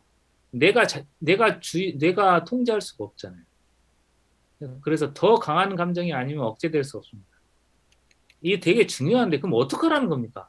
내가 슬픈데 더 슬프게 하라는 뜻입니까? 그러니까 이런 슬픔을 잊을 수 있는 방법은 더 큰 슬픔이겠죠. 안 그럴까요? 내가 예를 들어서 내 핸드폰이 망가져서 너무너무 슬픈데 그래 그렇게 슬프단 말이야? 에이 너의 노트북을 깨버리겠어. 노트북이 깨지면 더 크게 슬프겠죠, 그죠? 핸드폰에 대한 슬픔 정도는 있겠죠, 그죠? 그렇게 하라는 게 아니고 나중에 나오게 됩니다. 나중에 나오게 되는데 이게 중요한 것은 희망과 공포, 희망과 공포에 관련된 그런 내용인데요.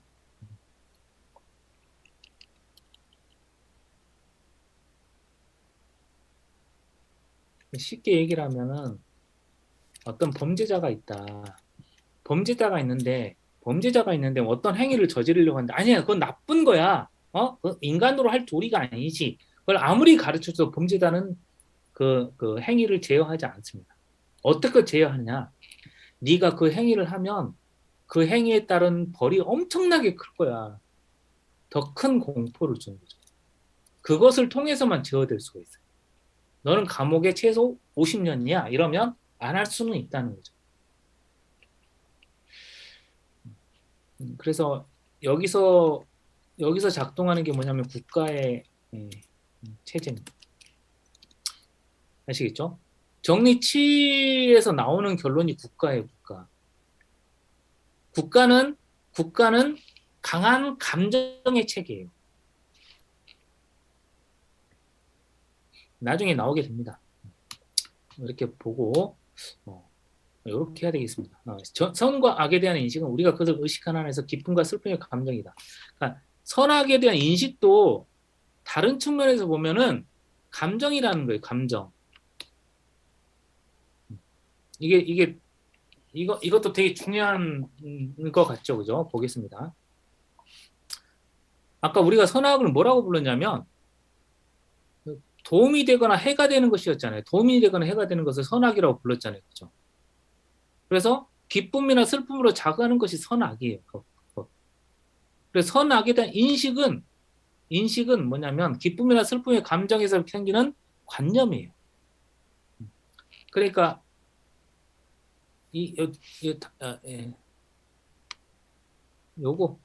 요것만 기억하시면 되겠습니다. 이 관념은 감정 자체와 개념상으로만 구별된다. 그러니까는 선악이라는 관념과 기쁨, 슬픔이라는 감정은 같은 것인데 이것은 개념적으로만 구별되는 것이다. 아시겠죠? 그래서 선악은 인식이고 기쁨, 슬픔은 감정이고. 근데 이건 두 개다가 같은 거예요. 나한테 기쁘면은 선이고 나한테 슬프면 악이잖아요. 그죠? 이걸 개념으로만 구별하면 하나는 인식이 되는 것이고 하나는 감정이 되는 것이고. 그렇다는 뜻이에요. 그러니까 선악도 지금 스피노자는 감정의 차원에서 보는 거죠. 이해 가시죠? 예를 들어서 칸트가 이 명제를 칸트한테 이 명제를 내밀면 칸트는 고개를 절레절레 쳐는 거죠. 그건 말도 안 되는 이야기야. 어떻게 기쁨과 슬픔이 선악이니? 네.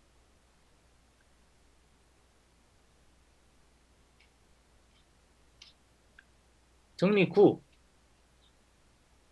감정은 그 원인이 현재 우리가 함께 있다고 표상될 경우 그것이 우리가 함께 있지 않다고 표상되는 경우보다 강하다. 지금 어디서부터 나오고 있습니까?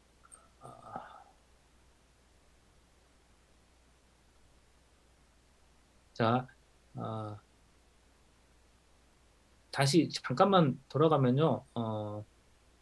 자, 정리 1에서 나온 것은 우리가 갖고 있는 표상은 진리에서 제거되지 않는다는 거죠. 그죠? 우리 신체적 표상은. 그죠?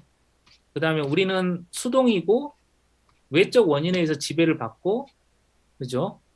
그 다음에 그래서 우리는 이 정념에 예속되는 것이고, 그죠? 그리고 이 정념의 힘은 외적 원인에서 결정되고, 그리고 이 감정은 더 강한 감정에 의해서만 제거되고, 이해 가시죠?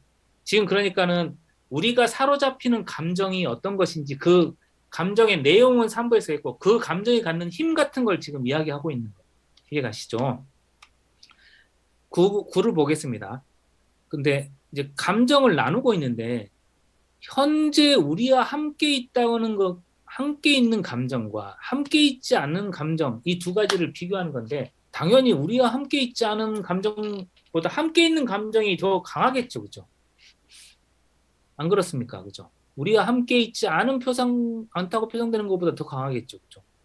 그러니까 예를 들어 적이 내 앞에 있는 경우와 적이 저 멀리 떨어져 있는 경우, 그 공포감, 적이 주는 공포감 다르겠죠, 그죠?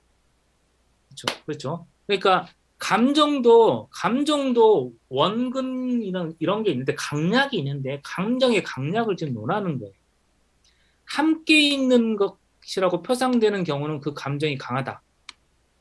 이건 뭐 그런 경우는 강하다. 증명은 당연한 것이고 이 보충을 보겠습니다. 이것도 그래서 시간으로 나누는 건데 미래나 과거 사물의 표상, 즉 현재의 것은 배제하고 미래나 과거의 시간에 연관시켜서 고찰하는 사물의 표상은 다른 사정이 똑같다면 현재의 사물의 표상보다 약하다. 이해 가시죠? 미래나 과거에 관련된 표상은 현재 사물의 표상보다 약하다. 이렇게 보는 이해 가시죠? 너무 당연하죠, 그죠? 그래서 미래 사물이나 과거 사물에 대한 감정은 현재 사물에 대한 감정보다 약하다. 이렇게 하는데 예전에는 이걸 구별 안 했어요. 거의 비슷하게 봤어요. 스피노자가. 그 다음에 정리 10. 빨리 나타날 것이라고 표상하는 미래 사물에 대해서는 그 출현 시간이 더 멀리 떨어져 있다고 표상하는 것보다 더 강하게 자극받는다. 이것도 이해 가시죠? 그죠? 빨리 나타날 것과 멀리 있다고 표상하는 것. 그죠? 그다음에 이건 너무 당연한 것이고 감정은 주석 보겠습니다. 주석 다음 결론이 나오는데 우리가 표상회에서 결정할 수 없을 정도로 현재에서 오랜 시간 간격으로 떨어져 있는 대상에 대해서는 서로 오랜 간격으로 떨어져 있다고 똑같이 자극받는다는 것은 뭐냐면 오랜 시간 간격으로 떨어져 있는 것들은 어때 시간 차이가 거의 안 느껴진다고 그랬잖아요, 그죠? 그래서 뭐 그냥 비슷하게 약하게 자극받는다. 이건 뭐 너무 평하는 것이고 11번 이건 중요한 건데 필연적인 것으로 표상하는 것, 필연적인 것으로 표상하는 것과 우연적인 것으로 표상하는 것 중에 감정이 어떤 게 더 강하냐? 당연히 필연적인 게 강하겠죠, 그죠? 감정이 그렇지 않을까요, 그죠? 필연적으로 연관되어 있으니까 거기에 대한 감정이 아주 강하죠. 우연적인 것보다.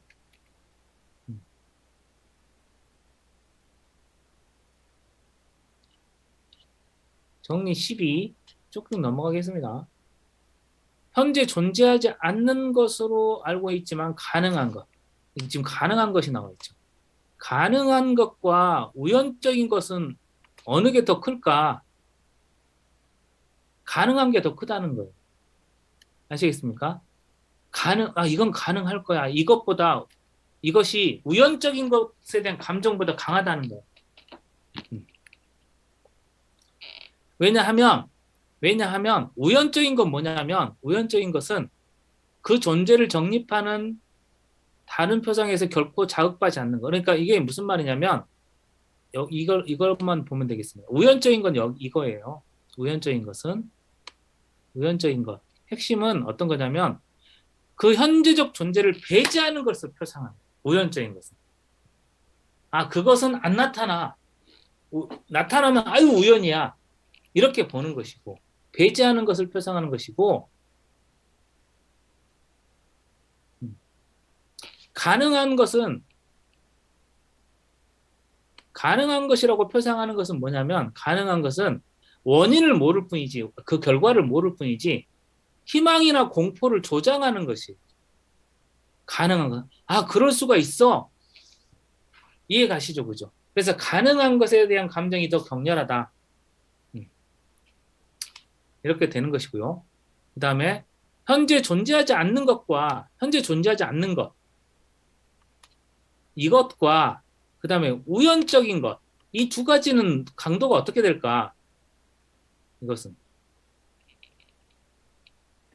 감정은 우리와 함께 있다고 표현하는 훨씬 약하다. 그러니까 우리와 함께 있다고 표상한 우연적인 게 아니고 존재하지 않는 것과 우연적인 것 이게 결합되어 있는 거네, 그죠? 이것과 함께 있다고 표상하는 것보다 훨씬 약하겠죠, 당연히. 그다음에 정리 13 존재하지 않는 것으로 알고 있는 우연적인 것 존재하지 않는 것으로 알고 있는 우연적인 것 이것과 과거에 대한 것 어느 게 더 강하냐? 과거의 것이 더 강하다는 거예요. 과거의 것. 과거의 것은 있는 거였잖아요. 그죠? 과거의 것, 바울이 베드로를 생각할 때 그 현재 존재하죠. 그 표상이. 그죠? 존재하지 않는 것보다는 강하겠죠. 정리 14. 선과 악에 대한 참된 인식은 이거 중요합니다. 선과 악에 대한 참된 인식은 그것이 참인 안에서는 어떤 감정도 억제할 수 없습니다. 이거 이해 가시죠? 참인 한에서는 어떤 감정도 억제할 수 없다. 이거 어디서 나왔었죠? 정리 1에서 나왔었죠. 참인 한에서는 참된 것은 그 부적합한 관념을 없앨 수 없었죠. 태양의 거리를 알아도 우리는 그것이 참이더라도 태양은 동전만하게 보여야 되죠. 그 표상은 제거할 수 없습니다. 그죠? 그러니까 선악에 대한 참된 인식은 참이라고 해서 감정을 억제할 수가 없다는 뜻이에요. 이거 다른 말로 하면 참된 인식으로는 감정을 억제할 수 없다. 이런 거예요. 참된 인식으로. 참이라는 것으로는 억제할 수 없고 단지 감정으로 간주되는 경우만 감정을 억제할 수 있다. 그러니까 선악이라고 하는 게 선악이 기쁨이나 슬픔으로 다가올 경우에만 감정을 억제할 수 있다는 거예요. 그러니까 우리 이거 어린애들한테 많이 쓰는 거잖아요. 이런 거 해야 이거 해야 좋은 거야. 올바르지가 아니라 이런 거 하면 너에게 나중에 뭐가 생겨. 이렇게 하면 어떤 행위를 하게 하잖아요. 그러니까는 감정을 억제하는 데 있어서 중요한 것은 선악에 대한 참된 인식이 아니고 선악이 감정으로 간주되는 경우.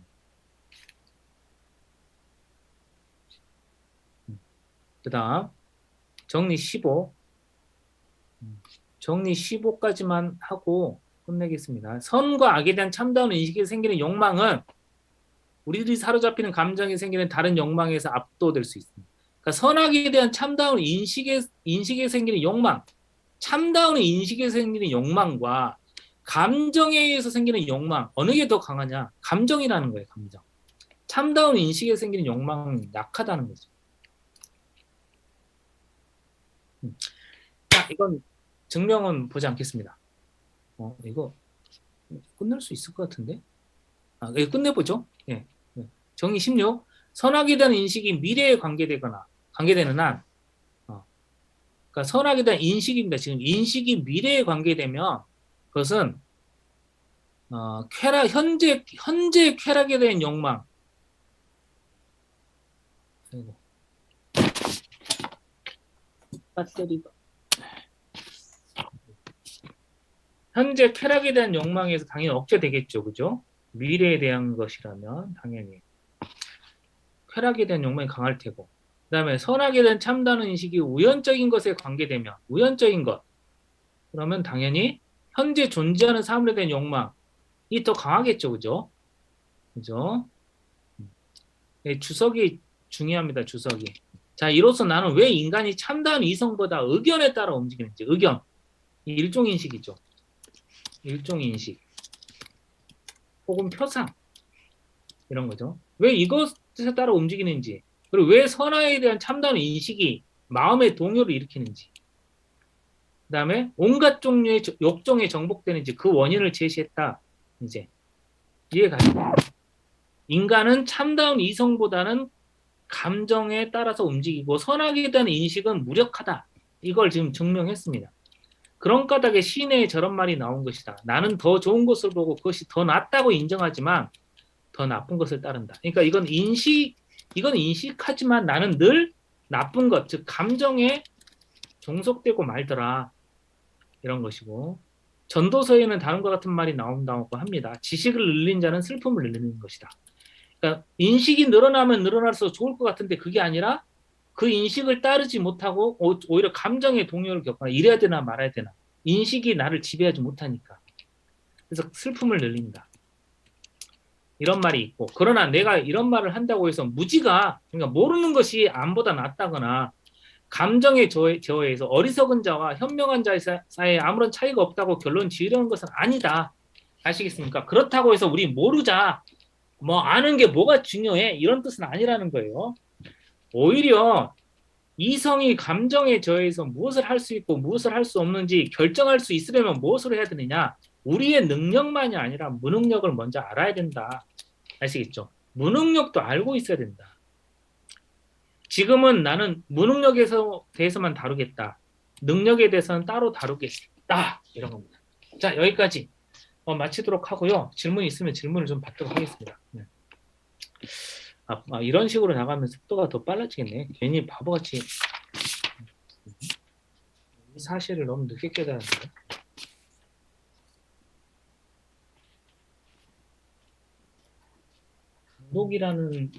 강독이라는 제목 자체에 너무 충실했던 것 같은데요.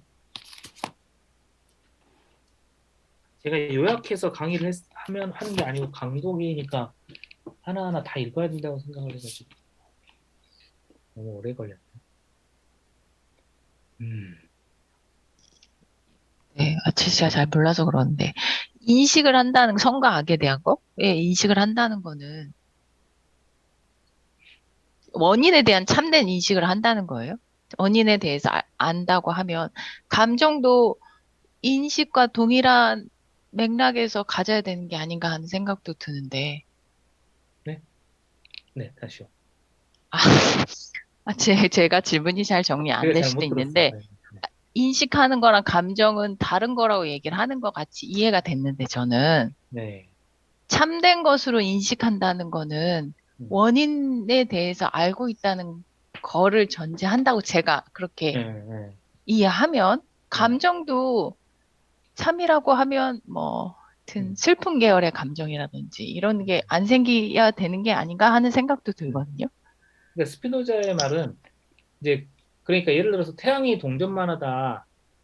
그다음에 태양은 동전만하지 않다. 이 두 가지 표상이 있잖아요. 이 이미지가 있잖아요. 그죠?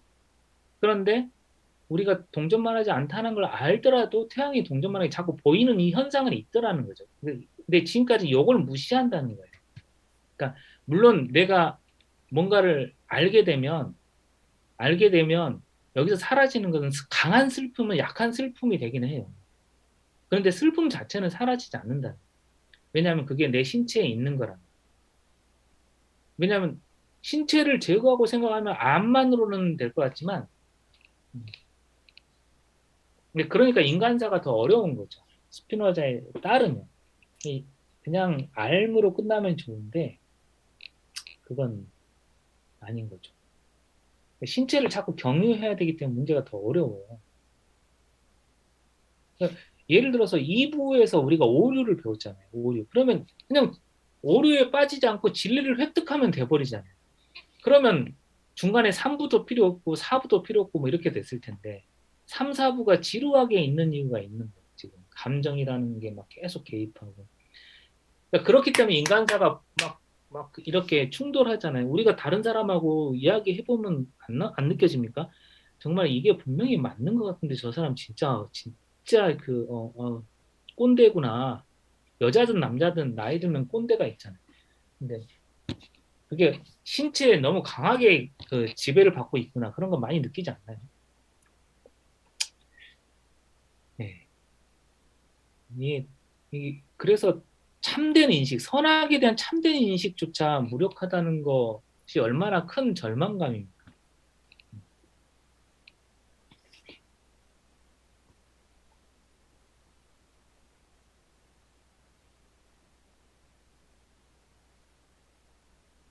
이게 보통 사람들한테는 선악에 대한 인식보다는 선악이 주는 충격, 공포, 뭐 이런 게 더 크게 작동하죠.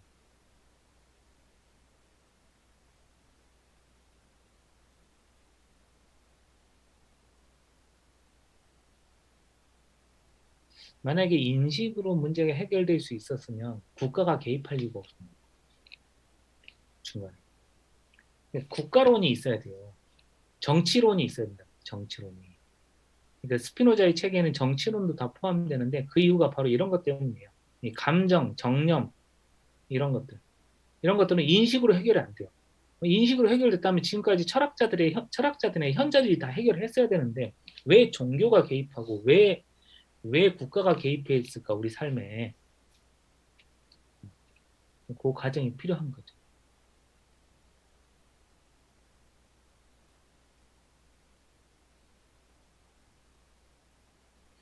한 가지 여쭤봐도 네, 될까요? 네, 그 아까 바울하고 베드로하고 예를 들어서 그 죽은 베드로를 잊지 못하는 바울은 신체를 경외함으로써 음, 그게 오류이지만 오류가 아닐 수 있다라고 네, 말씀을 해주셨고, 그렇다면은 한 가지, 바울이 베드로를 잊지 못함도 그것도 우리가 오류지만 코나투스하고 관련해서 코나투스로 볼 수 있는가가 한 가지 궁금하고요. 예, 다를 수는 있지만 그것도 바울이 자기 신체를 그렇게 작동하는 건 자신의 어떤 존재를 지속하는 거하고 같다라고 봐야 되는 건지, 그게 한 가지 궁금하고요. 또 하나는 이제 뭐 뒤에서 말씀은 다 저기 하시겠지만, 그 지금 말씀드린 바울하고 베드로 예를 본다면 이제 사실 우리가 그러잖아요. 뭐 예를 들어서 돌아가신 분에 대해서 슬픔을 막 겪고 있는 분한테 이제는 안 계시니까 잊어버려라. 이것처럼 그 사람한테 되게 강하게 비참하게 만드는 거 없잖아요. 그냥 당연히 그렇게 겪고 있더라도 그렇다라고 받아들여 주는 게 오히려 그 사람을 위해서 괜찮은데, 그런데 그 사람이 그걸 벗어나지 못하고 계속 거기에 젖어 있다면, 인간이 옆에서 감정으로서 그 사람의 그걸 벗어나게 할 수는 없다면, 그러면 그게 뭐 국가나 어떤 정치가 개입해야 될 문제가 돼버렸나요? 예를 들어서 그 사람은 망상에 젖어 있고 제정신이 아니니까 가둬야 된다거나 뭐 이런 식으로. 아니 그건 너무 극단적으로 나가죠. 약간 그런 게 이제 좀 이건 저 선과 악의 문제도 마찬가지인데요. 예를 들어서 우리가 일단 여기까지가 좀 궁금해요. 모르겠어요. 그러니까 바울이 갖고 있는 베드로에 대한 관념은 어, 코나투스는 뭔가를 지속하고자 하는 욕망과 관련된 거잖아요. 그러니까 예, 기쁨과 슬픔에 촉발받는 어떤 욕망이 코나투스죠. 우리 예, 공부한 바에 따르면. 근데 배우 바울에게 있는 베드로라는 표상은 기쁨과 슬픔과 관련이 없는 그냥 표상이에요. 그죠? 예, 그러니까 베드로가 살아있다는 나의 관념이니까 그건 그냥 표상이고 우리가 2부에서 3부가 나오기 전에 2부에서 배운 거잖아요. 예, 그때는 그냥 표상이에요, 표상. 감정이 감정이 개입되지 않아. 그냥 베드로가 살아있다는 동전만한 태양이라는 그런 표상이에요. 그러니까 코나투스하고 연결하기는 어렵고 예, 그런데 이제 거기에 감정이 개입돼 있었다면 바울이 베드로를 너무나 사랑했었다면 뭐 다른 문제가 되겠죠. 그래서 베드로를 잊지 못하고 죽었다는 걸 알아도 잊지 못하는 것은 베드로의 감정이 개입해 있는 거겠죠. 예, 근데 거기에 대해서 뭐라고 할 수는 없는 없는 거니까요. 슬퍼한다는데 뭐 국가가 개입할 리는 없고. 그런데 이제 이 그러니까 그 슬픔에 두 가지가 있을 텐데 한 가지는 그러니까 우리가 어떤 슬픔에 큰 슬픔에 빠져 있는데 그 슬픔의 큰 부분은 사라지지 않지만 어떤 부분을 제거할 수가 있는데 예를 들어서 내가 너무 사랑하는 나의 아이를 잃었다고 쳐요. 나의 아이를 잃었는데 너무너무 슬픈데 그 슬픔은 내가 죽을 때까지 사라지지 않겠죠. 그런데 그 아이가 필연적으로 그 상황에서는 그럴 수밖에 없었다는 걸 알게 되잖아요. 어느 누구도 그 아이를 구할 수가 없었고. 그러니까 그렇다면 나의 그 슬픔은 사라지진 않더라도 어느 정도 감소되는 측면이 있겠죠. 아니면 어떤 경우에는 인간이란 이런 상황에는 어쩔 수 없어. 이런 걸 깨닫는 순간에는 뭔가 줄어드는 게 있을 거 아니에요. 슬픔이라는 게. 그죠? 예. 그러니까 그게 바로 인식이 갖고 있는 어느 정도의 효과이라는 거예요. 완전히 제거하기는 불가능하고. 네.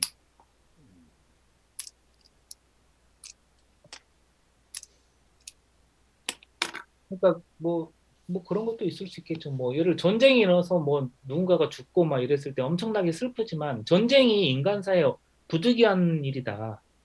이런 걸 깨달으면 깨닫는 자와 전쟁이라는 것을 그 인간사의 필연성으로 받아들이지 않는 자와 굉장히 큰 차이가 있겠죠. 이 슬픔에 대한 태도에서 그게 필연성에 대한 인식이 생기면 슬픔은 조금은 감소되죠.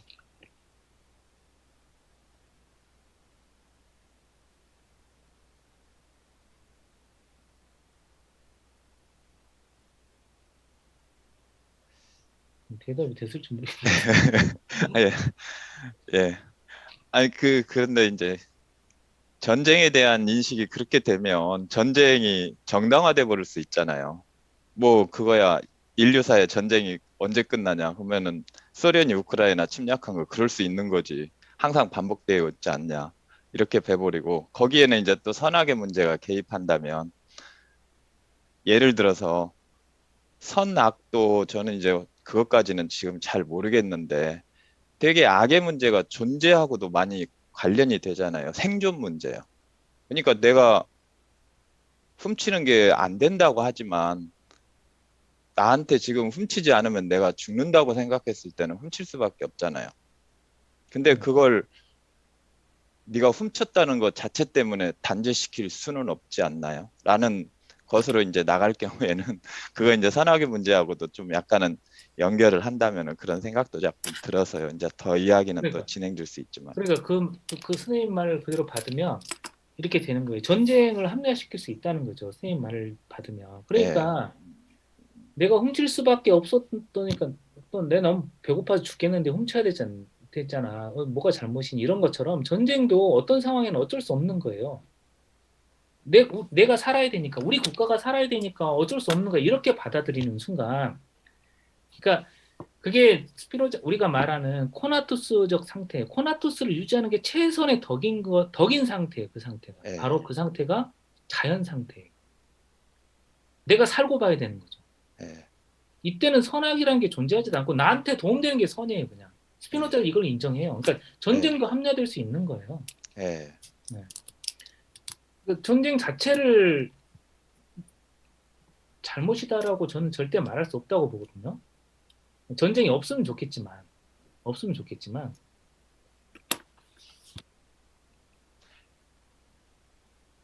그러면은 그래서 이제 뭐 이 얘기는 또 나오겠죠. 그렇다면 스피노자한테 인식이나 이런 게 이제 결국은 부분적일 수밖에 없다 할 경우에는 교육이나 이런 건 어떻게 되는지 잘 모르겠어요. 그러니까 가르쳐도 그 사람의 감정이 그 사람의 신체에서 나타난다면 제가 그 사람 신체를 어떻게 못 하잖아요. 네. 뭐 이제 그런 경우라든가. 그래서 요즘은 이제 어 그 AI 발달하고 AV 발달하고 메타버스 얘기 잠깐 들어보니까 내가 저 사람을 차별하지 않기 위해서는 내가 흑인이 실제 메타버스 가상공간 안에서 되어서 겪어보는 그런 식으로까지 메타버스가 발전할 수 있다라는 식으로까지 이야기가 나오던데요. 그게 이제 그렇다면 그 스피노자가 얘기하는 결국은 신체를 가상이라도 경유하는 단계까지 가야만이 뭐가 이게 해결이 되는 쪽으로 가는데 이제 오늘 하신 말씀 오늘 해주신 말씀을 들어봤을 때 이제 저도 약간은 이제 교육적인 가르친다는 사람 입장에서 있을 때 그런 인식이라든가 이런 것들이 되게 이제 좀 무력하다는 생각이 많이 들 때가 네. 있고, 예, 그런 어떤 특히 선악에 대해서도 가르칠 때 학생들한테 현실은 그렇지 않은데 그렇다라고 말하는 게 엄청 공허할 때가 많거든요. 제 자신도. 그런 게 되게 오늘 스피노자 이 부분을 보다 보니까 왜 그러는지는 알겠어요. 그 어떤 그 원인, 예를 들어서요. 왜 학생들이 이렇게 생각하고 그럴 수밖에 없다. 그건 이제 좀 아는데, 그러면 여기서 인식이라는 걸 바르게 인식하자. 그래서는 안 된다. 물론 이제 그렇다 보면 윤리로 나갈 수밖에 없겠죠. 하지만 윤리가 과연 지속하고자 하는 코나투스를 어떻게 넘어설 수 있는가는 이제 앞으로 좀 더 공부를 해야 될 문제겠지만 맞습니다. 이제 그거 그런 해야 점에서 됩니다. 좀 생각이 들었습니다. 여러 가지. 네. 아, 아, 네네. 제 아니, 좋은 질문입니다. 그 메타버스 이야기 굉장히 감동스럽네요. 예. 스피노자의 측면이 있는 것 같아요. 그 메타버스가. 우리가 2부에서 그 공통 개념이라는 걸 배웠잖아요. 공통 개념. 스피노자의 이종 인식 중에 핵심이 공통 개념인데 그게 5부에 가면 정말 중요해요. 그러니까 공통이라는 게 중요해요. 공통이. 이게 지금 윤리잖아요. 내 코나투스에 따르면 나는 꼭 살아야 되는데 바깥에 누구와 충돌하는 거 아닙니까? 이 상황이. 공통성은 뭐죠? 나와 너잖아요. 나와 너. 그러니까 윤리를 지금 개인의 차원에서 접근을 하면서도 개인을 넘어서는 차원이 꼭 필요한데 그게 공통 개념이에요. 그게 이제 단서가 돼서 앞으로 진행이 될 건데 그 전까지 좀 필요한 거죠. 그 메타버스도 아마 감정이입해보자는 건데 그 공통 개념하고 비슷할 수도 있겠네요, 그죠? 네. 하여튼 예. 저는 그러니까 인식 자체는 무력하고 그거는 인정해야 된다고 저는 봅니다. 무력하고 그러니까 인식으로 뭐 대단한 걸 하는 것처럼 말하는 건 곤란하고 음, 그건 그렇게 과장되게 생각할 필요가 없고 인식은. 그 다음에 두 번째는 옳음을 이야기하는 건 잘못됐다고 저는 보고 기본적으로 그런 건 너무 그 너무 꼰대 선생님 스타일이고 그런 재미가 없고 이렇게 살아야 돼 저렇게 살아야 돼 그런 이야기는 전혀 듣기 싫고 저는 개인적으로 그런 말 하기 싫어하고 그러니까 어쨌든 간에 그 어떤 인식에 도달하는 지난한 과정을 거치는 건 직업적으로 하는 사람들은 하는 것이고 그렇지 못한 사람들에게 강요할 수는 없는 것이죠. 필요한 사람들은 인식의 과정에 가면 되는 것인데요. 근데 윤리 교과서처럼 어떤 행위를 해야 되고 어떤 행위를 말아야 되고 이런 건 아무 의미가 없죠, 그죠? 그런 건 오히려 역효과 아닙니까? 그죠? 그래서 기본적으로 저는 그런 어떤 그 강한 금제들이 굉장히 강한 그런 형태는 별로 마음에 안 들더라고요. 개인적으로.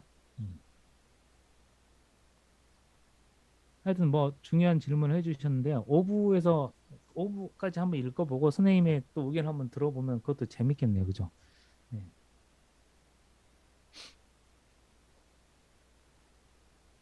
그래서 지금 선생님도 공부하다 좀 넘어가듯이 지금 그러니까 내가 타인하고 막 충돌하는데 이 상황에서 과연 이걸 어떻게 해결할 것이냐 할 때 메타버스 이야기가 나왔듯이 그거 되게 중요합니다.